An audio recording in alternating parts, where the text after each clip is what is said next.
অনেক সংবাদ মাধ্যমের বন্ধুদের কাছ থেকে মোবাইল ছিনিয়ে নিয়ে চলে গেছে। গণতান্ত্রিক অধিকারী আপনি আন্দোলন করতেই পারেন, কিন্তু সংবাদ মাধ্যমকে আপনি মারধর করবেন। লেফটকে বলবো আপনারা এমনিও নিশ্চিহ্ন হয়ে গেছে। আমার মনে হয় কোথাও একটা তারা ভুল বুঝছেন সরকারকে, এবং যেখানে অ্যান্টি ইন্ডিয়া একটা এজেন্ডা চলে আসছে সেটা কিন্তু আমরা শুনি। যার মধ্যে অনেক মহিলা ছিলেন, আমি একজন মহিলা হয়ে এটাকে সমর্থন করি। ঠিক স্টুডেন্টস আন্দোলন হচ্ছে, এর মধ্যে আরও বিভিন্ন এজেন্ডা রয়েছে।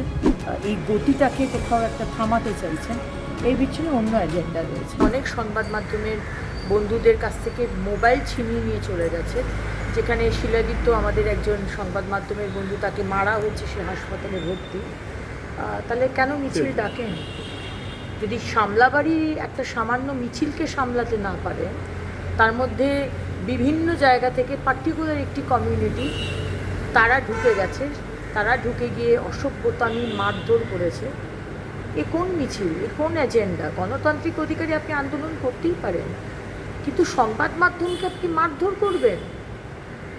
এই আন্দোলন যদি কন্ট্রোল না থেকে, আমি লেফটকে বলবো আপনারা এমনিও নিশ্চিহ্ন হয়ে গেছে।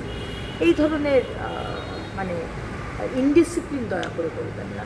গুন্ডা দমন আইন আনা হয়েছে, এবং সেখানে যদি মনে করে থাকে কোনো গুন্ডা যে তারা কোনো রাজনৈতিক দলের আড়ালে তারা এই ধরনের অ্যান্টি ইন্ডিয়া এবং অ্যান্টি স্টেট তারা কার্যক্রম করবেন, আমার মনে হয় কোথাও একটা তারা ভুল বুঝছেন সরকারকে। এই সরকার, শুভেন্দু অধিকারী সরকার, এই রকমের কপালে বন্দুক ঠেকিয়ে মানুষকে বিপদে ফেলে এইগুলো সমর্থন। আমরা স্টুডেন্টসদের পাশে, স্টুডেন্টসদের যা অসুবিধা আমরা শুনতে রাজি আছি, কিন্তু সেখানে অন্য এজেন্ডা নিয়ে লোকজন ঢোকে, এবং যেখানে অ্যান্টি ইন্ডিয়া একটা এজেন্ডা চলে আসছে সেটা কিন্তু আমরা শুনি।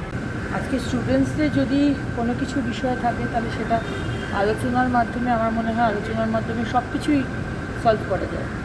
কিন্তু সংবাদ মাধ্যমকে এইভাবে মারধর করা, যার মধ্যে অনেক মহিলা ছিলেন, আমি একজন মহিলা হয়ে এটাকে সমর্থন করি। এবং আমার মনে হয় যে এটা ঠিক স্টুডেন্টস আন্দোলন হচ্ছে না, এর মধ্যে আরও বিভিন্ন এজেন্ডা রয়েছে।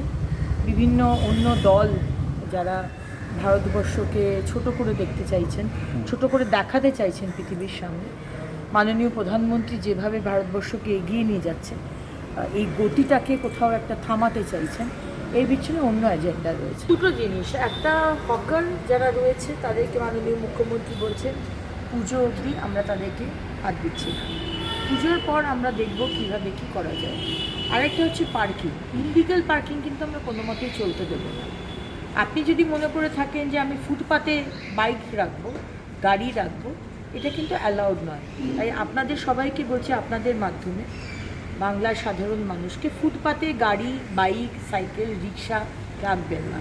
যদি রাখেন আমি কিন্তু ফাইন করব, কেস করব, বেশি কিছু নয়, 500-1000 টাকা দিয়ে দেবেন, কিন্তু আমি রাখতে দেবো না। আগের সরকার তো রাস্তা নিয়ে কোনো কাজ করেনি, সুতরাং রাস্তা ভেঙে পড়েছে, জায়গায় জায়গাতে ইলিগাল বিল্ডিং দখল হচ্ছে। ইলিগাল বিল্ডিং নিয়ে অনেকে, কিছু মহেশতলা থেকে এসছে, কিছু সোনারপুর বারুইপুর থেকে, কিছু কেএমসি থেকে প্রশ্ন এসছে, তবে প্রায় 40টার মতো প্রশ্ন, অ্যারাউন্ড 40 প্রশ্ন আমরা আজকে দেখতে পেরেছি। বাংলা হান্টের আরও খবর দেখতে নজর রাখুন। বাংলা খবর মানেই বাংলা হান্ট।